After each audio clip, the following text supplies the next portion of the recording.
Alright, so this should be email number 4. Just another reminder of placing the webinar link strategically throughout all the emails. But secret number 3 is to develop a system to strategically max out your fitness business. Now, start with the frustration because a lot of people just don't know what they don't know, and they've spent money on ads and threw money into online ad oblivion basically, and are pissed off that they don't think Facebook ads work, or they don't think their funnel works, or they think the whole thing's a scam. There's a lot of misconceptions about what we do.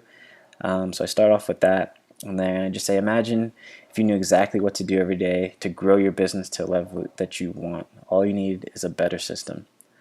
And now there are only 2 things that matter in growing a fitness business. Now, 1 is generating consults and leads, and 2, conducting those consults/sales presentations. And if you're not making the income that you want and deserve, let me ask you this.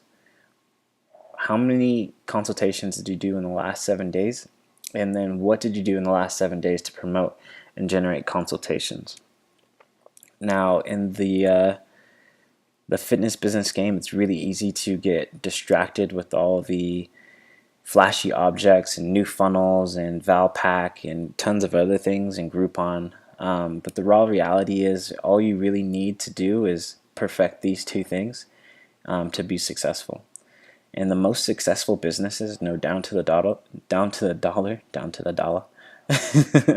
is when the cost to generate a consultation/lead, and 2, the cost to acquire a client.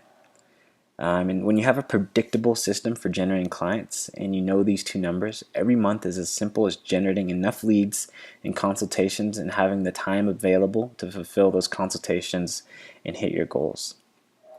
So say you wanted 100 new clients in 3 months.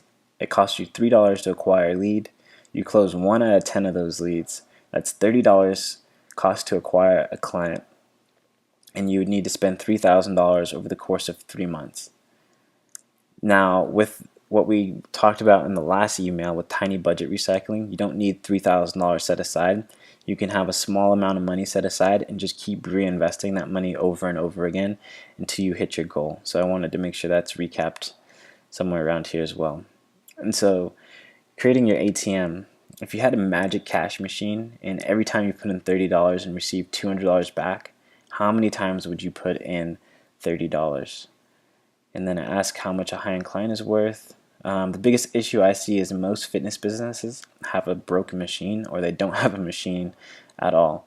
And so your funnel is your cash machine. And this is just a preview of what the funnel is. It's really basic. So Facebook ad to landing page to application form, which you get more sales data. So this is name, email, phone number, and this is a lot of sales emotional questions, and then you get them to a final thank you page. So it's a basic funnel.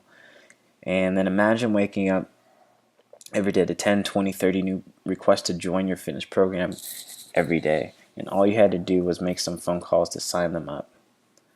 And then I go into a story about Henry Ford, which I don't want to cover in this because this is already kind of getting long. So I'm going to end, let's see, boom, he wasn't formally educated. This is just about the libel lawsuit and basically saying that Henry Ford sued a newspaper for libel, and he was basically getting asked questions by a lawyer on things about philosophy and who won certain wars at certain times, and then he just gets frustrated with the whole situation and said, "Let me remind you that I have a row of electric push buttons on my desk, and by pushing the right button I can summon to my aid men who can answer any question I desire. Why should I fill my head with such knowledge?" Which basically shut the lawyer up. And then I transitioned to there's no reason to be the jack of all trades in your fitness business, and that was really the biggest struggle I had when getting started in internet marketing. I just wanted to be a pro at everything, and it was because of that I really struggled. And that's not necessarily going to be the case for everyone. Some people are going to be afraid of technology. Some people are just not going to know where to start. Some people are going to be jack of all trades. But that's just kind of a heads up on the entrepreneurs that I deal with. And that should be it for that one. And so for the last 2, I would like them to just be transitions. You can cover whatever you want, so email 5 and 6, but I want it to be a hard pitch to the webinar. So email 2 through 6, we're doing pitches to the webinar, but email 2, 3, and 4 are softer pitches, and then 5 and 6 are going to be the hard pitches. So I hope that makes sense. Let me know if you have any questions. Cheers.